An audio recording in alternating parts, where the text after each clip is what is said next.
Hello, Aquarius, and welcome to your horoscope for the upcoming month, August 2023. If you are new here, welcome. My name is Justina, and if you're a returning viewer, welcome back and thank you for joining me today. So, here today, I'm going to explore the energies happening in August, and I'll tell you how they will influence your rising sign, also called the ascendant sign, on a deeper level. I follow tropical zodiac and Western astrology, so here we start the month with a full moon in Aquarius happening on the 1st of August at 9 degrees. So, here, this is your sign, so the attention is on you as we begin the month. And here, full moon in Aquarius. So, what could this be about? It's all about your identity, your goals, your desires. When the full moon falls in our sign, there is this great attention that we put upon our appearance, personal physical appearance, but also we think more about our life, about our future, past achievement. It's all about what we've created in our lives up until now and where we want to move forward, especially since you've got Pluto now here coming, it stayed in your rising sign, it left, it's on its way back very soon as well. So here many Aquarius rising are going through a major transformation without a doubt, and especially if your ascendant is around the first, the second, even the third degree, then you will feel it even stronger. But a full moon is also about a culmination, about a highlight. This is when we have this strong and great awareness, and we are more conscious of what's going on around us. So here, this could see you moving away from something disturbing, unhealthy, changing your diet. This could see you also taking some project idea off the ground. Now, bear in mind, Venus is retrograde along with your traditional rural Saturn and also Pluto. So the energies are moving slightly slower. And however, here you might have this strong need to take some projects, some ideas off the ground. There is this need for self-discovery, self-improvement. All right, so that's Aquarius. And here on the 16th of August, we've got a new moon in Leo happening at 23 degrees of Leo. So here that's your seventh house, so the attention moves upon your one-to-ones. And Venus is retrograde here, and it has been since July the 22nd. So many Aquarius rising are reviewing, reassessing their love life, their commitments, and perhaps if something is bothering you, or perhaps if you're dissatisfied with something, then this retrograde is fantastic for overcoming any blockages, issues, and for having these conversations. Venus essentially wants to find peace and harmony. But if that harmony is imbalanced, then Venus retrograde will prompt you to do something about that. Now, Venus is closely aligned with this new moon. A new moon is about new beginnings, fresh ideas. There is something new going on, or something about to emerge in your personal relationships. Perhaps this could be connected to your partner going through some major changes as well.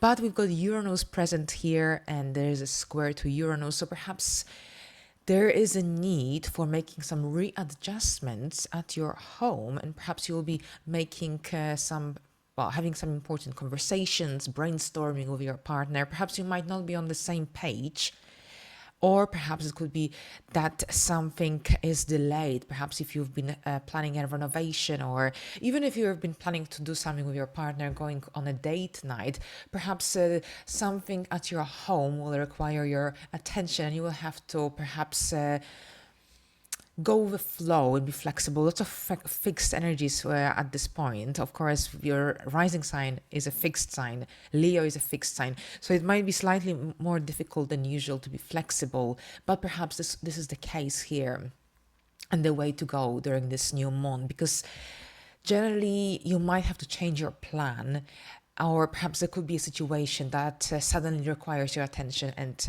you will have to perhaps delay anything that you had planned for this period of time. But at the same time, here with these new beginnings, it could be about also a new connection, new relationship, you might be reconnecting with someone in your life, because Venus is retrograde. And this could also be about perhaps a fresh start of this new connection, relationship, or perhaps this could be about reconnecting with someone from the past, even, a best friend.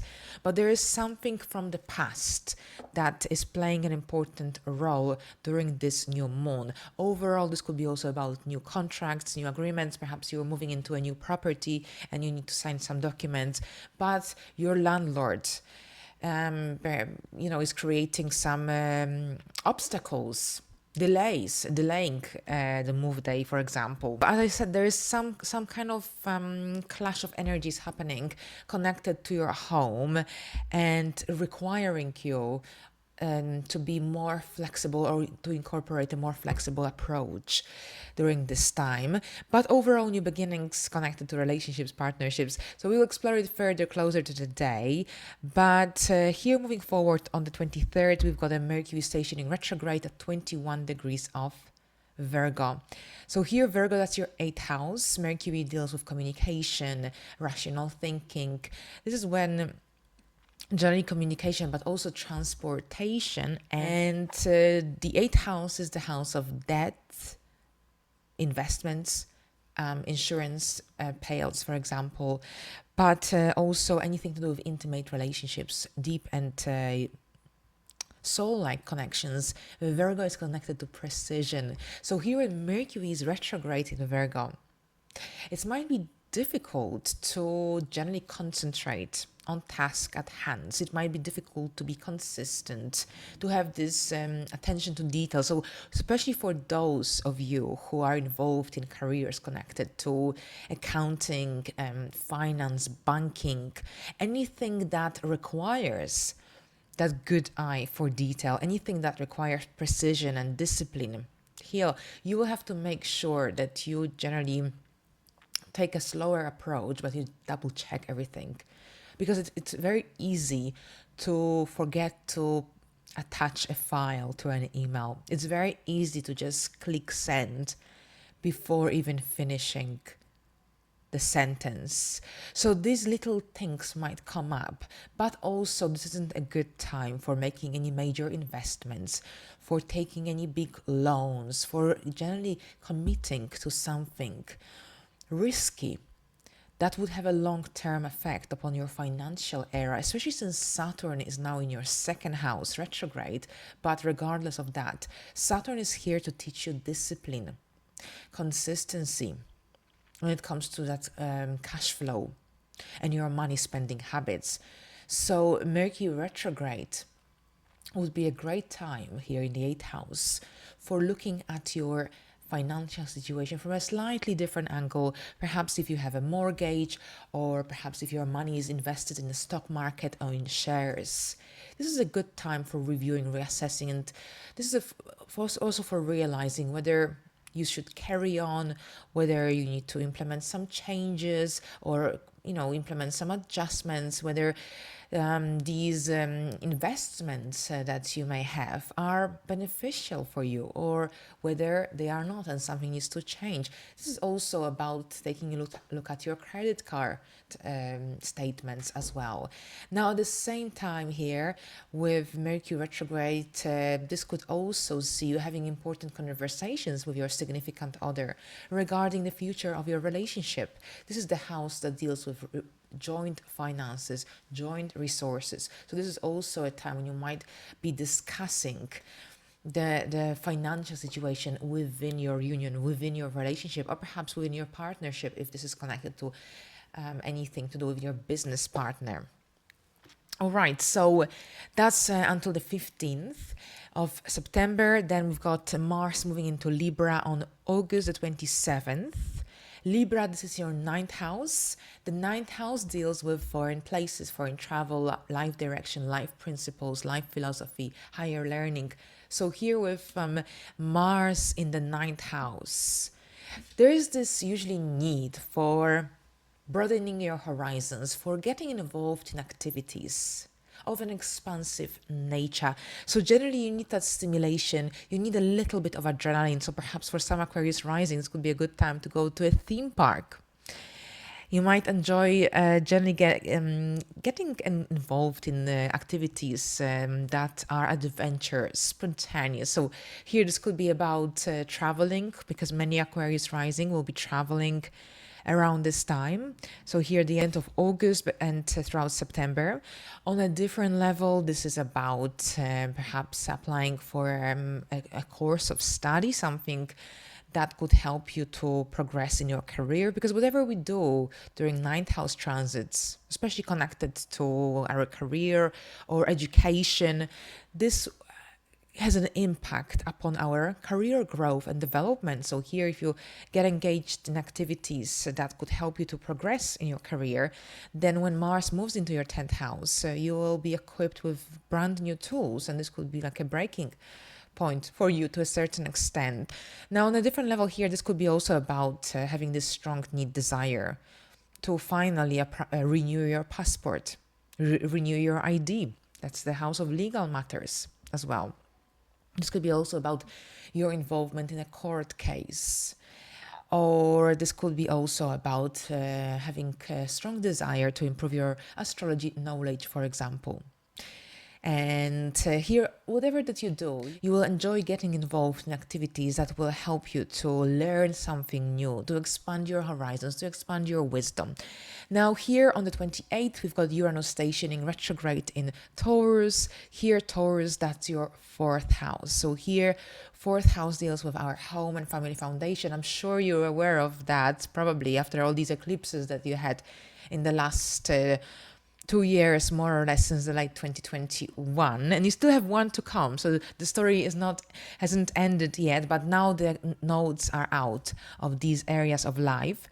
So here with Uranus retrograde likes to shake things up. So if something connected to your home and family has become overly daunting and stagnant, Uranus will help you to come up with new ideas, new and fresh ideas that will help you to bring more spark, who will help you to shake things up in your area of home. So perhaps if your walls need to be refreshed, so new paint, then you will want to take action in this regard. If you haven't seen any your family members for a long time and you are in need of some family time, then here Uranus, and perhaps if you live away from home, far away from home, then Uranus will help you to come up with new ideas that will help you to reconnect with your family members. Or perhaps you will be creating a family tree, or getting your DNA tested to see or to learn more about your past, about your ancestors, about your heritage, about where you come from. So it's all about bringing that spark to anything to do with your domestic life, especially to things that generally outlived its purpose. Now, on the 30th, we've got a full moon in Pisces happening at 7 degrees. So here, a full moon in Pisces, that's your 2nd house.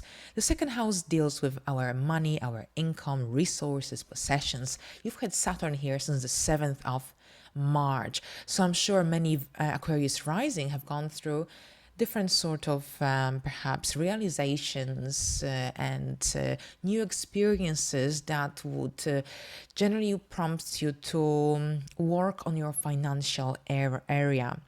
Now, Saturn here is tightly conjunct this full moon. A full moon is about endings, culminations, so perhaps this could be about making a major purchase. You might be buying a car, for example. You might be also, this is all about budgeting, financial planning, about dealing with your money spending habits as well. But at the same time, it could be connected to a new source of income, for example, or changes concerning your income in general, or perhaps this could be also about overall here a new business idea or a side hustle. So whatever it is, Saturn is retrograde. So you're dealing with something that you've already perhaps thought about. That's something that has already been kind of going or brewing in your mind for quite some time. And now you have found the inner strength to take it off the ground. And generally, this is also about whatever that you do could have a positive impact upon your self-worth, self-esteem. And there's seriousness in the air practicalities, a sober approach as well, because that's what Saturn stands for. But with this full moon and Saturn, so whatever that you do or commit to around this time, this could be about a major decision you need to make as well, connected to your money, resources, connected to your home as well. And this is about taking a very responsible approach, because there will be long-term consequences as well. So we'll explore it further closer to the day. It's still a long time until this full moon is exact, so don't worry. Enjoy the energies of a Leo season, and I'll see you soon. Thank you and bye for now.